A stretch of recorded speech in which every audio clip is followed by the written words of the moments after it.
burya kugira ngo abantu bagire ubumwe baba bafise ikintu bahundayeko, baba bafise intango bariko muriko muragana muyaga neza, muriko murarima mukayaga neza, hari ikintu usanga duhundarako. Rero nk'aba buramatari bacu mukwiye kuja hamwe, sinzi ni mwamutarabikora, tukiyumvira ikintu dukora coba kiraduhuza ubu, kuko duca tumenyerana dufise ikintu duhurirako twese.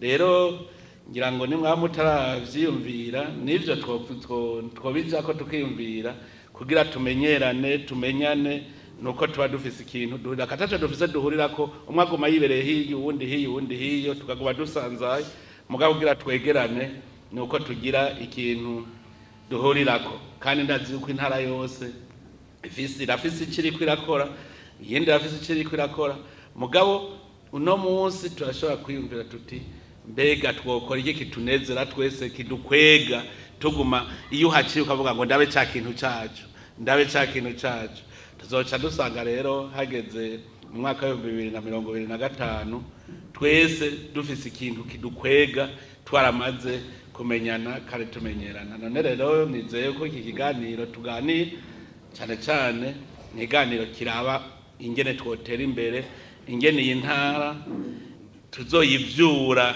n'umwana kivuka, ingene tuzokora gushikaho tubona yuko ari intara abenegihugu bayo bateye imbere, uyigiyemwo ukavuga ko ugiye mu ntara iteye imbere.